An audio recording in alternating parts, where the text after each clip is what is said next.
All right, well, welcome to Spotlight, brought to you by the Calgary Marketing Association. My name is Derek Ovinga. I'm one of the hosts here. I run a B2B marketing consultancy called the Inbound Lab, where I focus on helping B2B tech startups kind of generate demand for their product and help validate their products as well.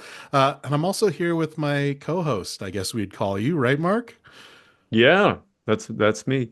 I am the president for the Calgary Marketing Association, and we're really excited to have Pedro join us from WJ.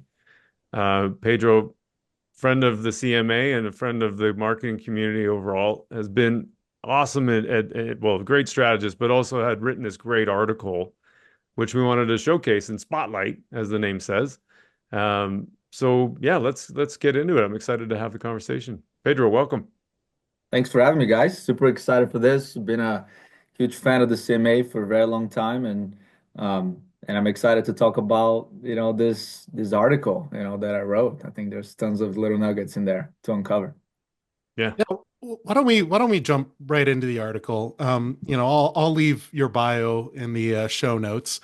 I think a lot of people within our network also know who you are. But let's talk about this article. The article that you wrote, and it's going to be up on the Calgary CMA website. That article will also be in the show notes. Is called "Bring Me Problems, Not Solutions." So I want to know kind of what inspired you to write this article basically on problem identification over solution focused marketing. Basically explain what this article is all about, Pedro. Yeah, no, it's honestly, it's been, if you work in the marketing and advertising business, there's one thing that we all wrestle with, and it's difficult to explain to people when we are asked what it is, which is what the hell is an insight, right? And right, an Yeah. insight. Um, it's the most valuable piece of copy that any agency can ever produce. And in the years kind of coming up with campaign ideas and campaign strategy for our creatives to then develop the campaign ideas and concepts and things like that.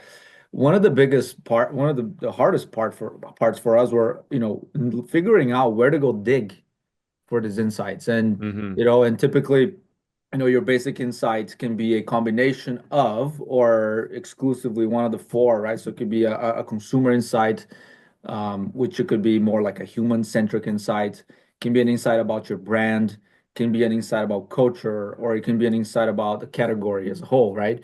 And those really good campaign strategies typically um, are anchored in one of those four, or sometimes in a kind of magical intersection of them. Rarely so it happens. But the problem is oftentimes, the agencies will get the brief from the client, the famous client brief, and there's going to be a problem at the top, right? Which is, hey, let's say, we need to grow our business 5% by the end of this year. And so we need to come up with a campaign to be able to drive X results. The problem there is, it's very open-ended, and as it should be. And the job of the strategist then is kind of, okay, let's dig a little deeper into this problem to figure out what's going to be the angle here. And the angle is going to be ultimately the insight, right, that you end up using for your creative. And so that's kind of where the idea came from, was an attempt at reframing that whole journey from client briefing to insight, and is what I've been calling basically the problem gestation period, right? How do you take a problem that you're given as a strategist and basically say, okay, um, we've done research, primary research, secondary research, we've had ethnography, loyalist research, whatever you want to do, you kind of gather all that information, and then you say, okay, we believe that this right here is the vicinity where creative should go digging for gold. And I think that's what the whole idea of the article is where is that gold chest, right? What is the right problem that we're trying to solve? Yeah, I actually want to get right into that problem gestation period you just mentioned there, because that's so interesting to me, because it's pretty difficult to navigate, these tight timelines, right? While you're still allowing these problems to, gestate Hmm. effectively. So how do you navigate that? How do you navigate, balancing these tight timelines with allowing you to really identify what the problem is you're trying to solve?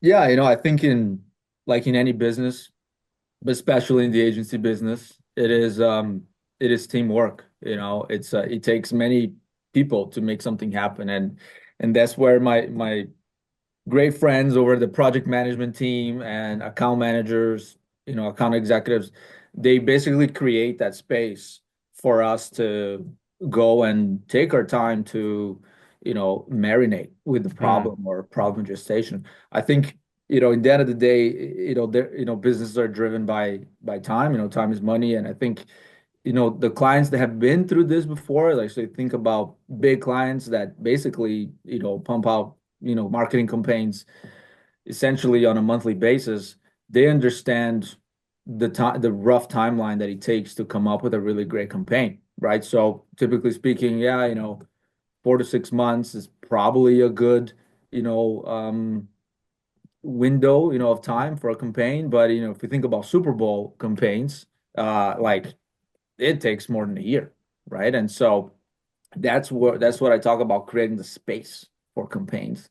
And so the thing about problem gestation is that it is idle time. It's unproductive time, quote unquote, right? And that's I think what is the struggle that a lot of businesses have because we want to drive productivity, and for some reason productivity has become tied to this concept of pumping out work, in the shortest amount of time. But Hmm. creativity, strategy, thinking uh, isn't an assembly line. It could be that you need 100 hours to find that insight. Or it also could be that, you land on that insight in the first 30 minutes, but you Hmm. don't know unless you have that time, right? Sometimes, yeah, within the first hour of working on a project, you land on a great problem to solve, but you're not going to know unless you do the due diligence of, the 100 plus hours to say, yeah, that was the right one. Um, Yeah. so I got a question for you about that too. Kind of just to build off of what Derek was saying too. So there's this urgent need from the business, like getting a brief. You go, okay, we've done all the thinking. Now take it and do it, right? So I think part of what you're saying is, okay, we don't just have to accept the brief as it stands because there might not be as good of information there as what we need to deliver the impact that you're asking for. And sometimes those briefs don't include the impact they're asking for. Um, Actually, there's a really good study from the Better Briefs Project that talked about 90% of marketers think they write amazing briefs, 10% of their agencies agree. So it's yeah, one of those things where you're like, huh, right, okay. So part of that process is exactly that. It's taking the time to make sure that everybody understands what's at stake. And then B, how you're going to achieve that. Because it's not just a matter of execute, like just do, just do, just do, because not everybody's clarified what it is that they're trying to achieve as a starting yeah. point. Yeah, yeah. Maybe No, thoughts on that? yeah, 100%. By the way, I love the Better Briefs guys. I think they've done so much great work around, spotlighting that whole situation. I'll be honest with you, I've been on the client side of the business before. And yeah, you don't get trained in writing briefs. Most clients don't have a brief template, per se, so you kind of learn as you go. And so oftentimes the agency ends up getting, particularly if you're working with smaller brands, you end up getting broken up briefs that don't necessarily have the objectives, the right objectives to go chase, or even, sometimes clients do a little bit of work on the research up front uh, Hmm. before giving it to the agency. But yeah, I think the role of the strategist there is it's almost like, okay, this is the problem. Now let's unpack that problem, and Hmm. let's now take this client brief and write a creative brief. Mhm. There's a Hmm. difference between the two documents, right? One, it's almost like you could call it even potentially a project brief, right? Hmm. Here's the business problem that you're trying to solve. The creative brief then becomes, now, okay, here's the communications problem you're trying to solve. Here's the angle. Here's that launch pad. or a Hmm. jumping board, that creative's going to use to jump. And hey, the strength of a jumping board can send a creative farther, right? Can Hmm. send a creative to, deeper and more interesting waters. And I think ultimately great creative work is interesting work.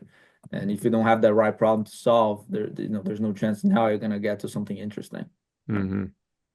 Yeah, what's, on that, you know, that collaboration between strategists and then the creatives, how would that play a role in this campaign development, right? Like you mentioned in the article, the distinction between strategists as the problem finders and then maybe creatives as the problem solvers. So how do you think this dynamic plays out in marketing or really in any industry? Yeah, yeah. Yeah, I mean it's a bit of a black and white distinction that I made, but I think there's some overlap. Right? Don't get me wrong. I think creatives can play a role in finding the right problem, and strategists can also play a role in finding the right solution. I think that is the beauty of agency collaboration. But when it comes to the core capabilities of a strategist and the skills that they have, it is about research. It is about the understanding, really the theory of marketing effectiveness, and essentially kind of taking all this massive amounts of information and data, and not only data, but also subjective information from focus groups, sentiments. I think Mm. that's what's so difficult about strategies, because if you just chase the data, like you're gonna end up in you can end up in the wrong place. Oftentimes it can be that way. Whereas if you sit in a focus group and you kind of ask the right questions, and it's not the answers, but it's like the body language or the focus group or Hmm. something like that. And so there's like this bit of um being attuned, to human nature and its signals, that kind of get sent to you. Hmm. But I would say this, a great creative brief is not done in a silo, right? I think it oftentimes can take several strategists to write a great creative brief. And ideally, there is your creative director in there as well. I think Hmm. when you bring the creative director early on in the process, so let's say, hey, you do all the research, you've kind of take all this mass amount of information, you start digging into that, what is the right problem? Hey, bring the creative director in. I think creatives are excellent lateral thinkers, right? And so you take something that is all those signals, and you kind of bring somebody that has that mode of thinking to make leaps. Then all of a sudden now your team working on that problem becomes all that more powerful. Um, Hmm. and then once you do that brief, and then it's the creatives, role now to bring the strategist along as well. And because the strategist can help validate a lot of things and help dig into new things, and making sure that the solutions to the problems identified in the first half of the equation are actually going to deliver the results that are intended in that initial client brief. Yeah, love that. Yeah, me too. There's so much in there that I want to pick on and ask you more about. I'm just going to pick on one thing, and maybe you also in the article talked about Got Milk as a Yeah, campaign. So you mentioned marketing effectiveness, passion project or passion topic of mine. But there's a difference between effectiveness and efficiency. So I wonder if you might be able to speak about that with the Got Milk campaign, if there's a way you could tie that in. absolutely. I Hmm. mean, the Got Milk campaign, iconic. I mean, one of the great campaigns, Hall of Fame campaigns, in our industry. Um, and it was created by an agency in San Francisco, the Goodby Silverstein and Partners. And the strategist on that campaign was John Steele. He wrote an amazing book um, on the art of account planning, and essentially he unpacks a little bit of how they landed on the campaign insight, and then eventually the solution. But anyways, like the campaign was a tremendous success. Like I kind of write on the article some of the results, right? But at that time, this was the 90s, right? So you didn't yet have this obsession with social media Hmm. and that immediate kind of feedback loop of of KPIs and data dashboards. So I Yeah. think that campaign itself had less external pressures, to be efficient, quote unquote, Hmm. right? Because efficiency, I think I love that definition and Peter Drucker around, efficiency is doing things right, whereas effectiveness is doing the right things to begin Hmm. with, right? And so you can be an exceptionally efficient marketer and have a campaign that delivers the best, PPC, view through rates, CPCs, whatever acronym you want to throw in there, they're the best.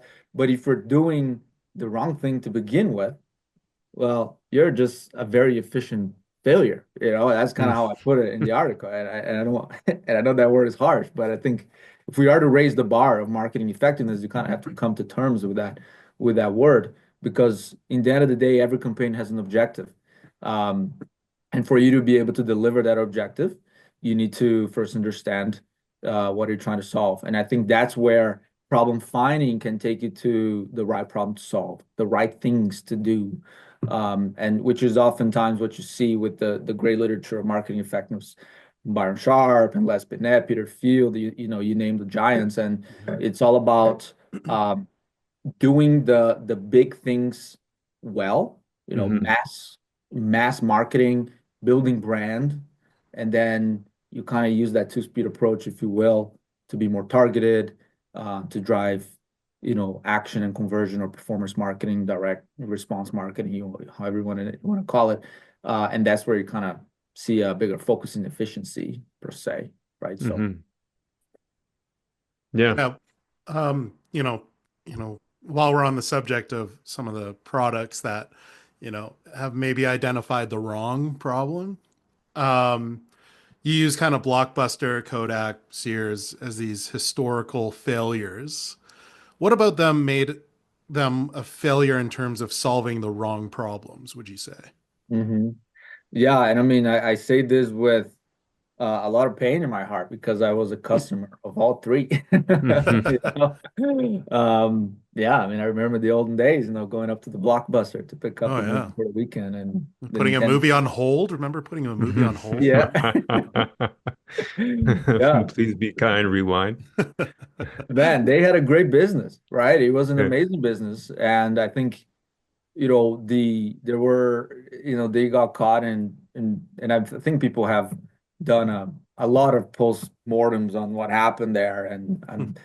But my interpretation of it is like, look, you know, there was a focus on improving that short-term, revenue, right? Yeah. Um, so how do you make more money maybe off of late fees or you name it? As opposed to, okay, we're seeing these external pressures in our category where people are, maybe starting to engage more with online video and things like that. What is it that we're going to do to adapt to that? Mm. And I think the problem there that they went and solved for, which was how do we maximize revenues for the upcoming quarter, Yeah. and missed the mark. I fully just had a light bulb moment when you said charging more money for late fees because it Yeah. never occurred to me with this clarity until just now. If you focus on acquiring new customers more so than loyalty, then late fees doesn't seem as important as focusing on new customers. Same thing with Kodak. Like we're gonna keep selling film because that's our majority of our business. But then you don't turn down Steve Sasson, the guy who you hired to develop a digital camera, who presented the Yeah. first digital camera to you. If you're a Blockbuster, you don't turn down Netflix three times to buy them for almost nothing Yeah. because then you're focused on new customers, not on existing customers. So like that clarity, Yeah. and I never had that clarity before. Well, and even that, right? Like I think you're even thinking at like a really high strategic level there. It's not even necessarily what are going to be the exact tactics we're going to go out and implement to achieve those things, which by themselves they're going to have their own set of unique problems to solve, right? In terms Hmm. of communications and maybe brand perception, right? Like oftentimes people say, my brand has an awareness problem, Hmm. every brand has an awareness problem, and it will always have an awareness Yeah. problem. You want to continuously drive awareness because awareness um, has a time span, right? It's you only stick around in the minds of people for so long, which is why always on kind of mass marketing, brand building, it plays such an important role in the health of any brand. Hmm. Because you want to stay top of mind, kind of try to maintain the most valuable piece of real estate in the world, which is the corners of someone's mind. Yeah. And the way to do that is, yeah, is through reinforcement. But the thing is, you know, it's not just awareness, and that's where the problem finding exercise gets really interesting, right? Hmm. Awareness, okay, but is there any particular brand perceptions that you want to go address? For Uh, sure. Maybe you're a brand that your audience is loves football, right? And so, okay, then the problem to solve here is not just to increase awareness, but become associated with football, Hmm. so that you maybe if you're a CPG product, you're consumed alongside the activity of watching football. So there's a completely different problem to solve. Hmm. And then the downstream impact of that from a media planning perspective and the creative and all that kind of falls out of, or not falls out of, but is rooted in that insight, right? Yeah. Oh yeah. 100%. I mean, there's so much that comes out of a really meaty problem, Mhm. Hmm. right? And I love good problems. Like when people come to me with some really interesting problems they haven't heard of before, I'm like, yes, like this has the potential to yield some innovative work, some novel, authentic work. Awesome. Mhm. But it's all about Yeah. experimenting, right? Because you've never really, it like these interesting problems you've never heard of. Oh yeah. You're really you've never seen it before. Like your experience as a strategist yourself for however many years, you're still going to experiment with these small problems. So, what are the consequences, would you say, of, maybe applying the right solution to the wrong problem? Well, I think that is, first of all, money wasted. Yeah, of That's course. one. Um, and I think a waste of resources, right? And even worse, potentially, you could end up like, Blockbuster. Like for example, Mhm. they applied a solution to the wrong problem, right? Now, don't get me wrong. I think if you invest in media with some sort of message, you're gonna see effects in your business, right? I think ultimately, if you are becoming more familiar in the minds of consumers and minds of customers, there's gonna have a downstream effect, um, in your business. But let's say your problem was, I need to drive positive associations with the sport of football and my brand. So, okay, if you weren't solving for that problem, right, and you were just solving for awareness without that focus on the perception with the sport, then okay, then just buy a bunch of billboards, slap your logo on it, go on TV, put your logo on it. You're gonna drive awareness, right? Hmm. But you're not gonna be driving the perceptions that you're trying to drive for your business, and that's where brand management comes in, is Hmm. identifying those right things, those customers that overlap and things like that. There's so many levers, right? And so you can apply a great solution to a problem, but if that problem is wrong, you're going to be reaching the wrong objective. Mm. Yeah. Hard Yes. to move the chains. Sorry. Had to Yeah, put yeah. that pun in there. Perfect. Pedro, as a wrap up, what do you hope marketers take away from the conversation, but also the article that you wrote? Yeah, no, I think that the big thing here is becoming comfortable with operating in the gray area. I think, and problems naturally make us uncomfortable. Humans we don't feel comfortable with sitting with a problem, right? I Mm. think we want to solve them, right? There's Hmm. this inherent knee-jerk reaction to solving things. Oftentimes, even if you go to any sort of feedback session, let's say of a creative feedback, it's very common to see people, their feedback are actually solutions to what they're seeing, Hmm. as opposed to saying, hey, this is reading a little bit wrong. Can you go take that back and give it another shot, right? That is actually letting the creative solve the problem, and you're identifying, what it is. And so just being able to kind of sit with that and not jump straight to problem solving Hmm. will be more effective in the long term, And I think as marketers, we need to be able to slow down the train and say, are we even going in the right direction to begin with? Right. So Yeah. that's It's not really a what bad question to ask every now and then. Yeah. Yeah. yeah. Yeah, that's really great advice. As part of this podcast, we always want our guests to, celebrate some of the things that they've done. So, Pedro with WJ, is there anything you'd like to promote or celebrate on Spotlight today? Yeah, absolutely. I would say first and foremost, I want to celebrate the CMA, the work you guys have been doing in the city, in the community, marketers here in Calgary. We definitely punch above our weight, and I think people are starting to take notice. I think there's great talent here, great minds. There's an amazing ecosystem of businesses kind of popping up. So having like a strong marketing authority like the CMA to bolster all of that is great. And in terms of the agency, I think that it's just been you guys have probably seen the recent rebrand that WJ did.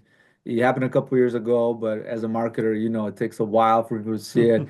But we really turned the page into a new era, at WJ, where it became we started attracting some really amazing talent and focusing on essentially strategic, you know, creative driven solutions beyond just advertising. And so it's just been a blast, being on that team. And hopefully people are taking notice, of the work they're putting out. And then finally, my newsletter, my Marketing Chronicles newsletter. I think it's something that I take a lot of pride in writing, and it's been an amazing platform for me to learn and share my learnings with people. I've written now for about 2 years, an article a week, and then here in 2025, I'm essentially slowing down to about once a month, but a little bit more surgical insights to kind of share with the Hmm. marketing community. So I that's Awesome. it. love that. Yeah, I'll We'll have I'll to be sure include to. links. Yeah. Yeah, I'll share that in the show notes. Awesome, Pedro. Thanks again. And Derek, thanks for being the host, co-host with me on the very first episode. It's Well, thank fun you. to do this, and we'll have to do more. Sounds If you're in sounds the great. Yeah.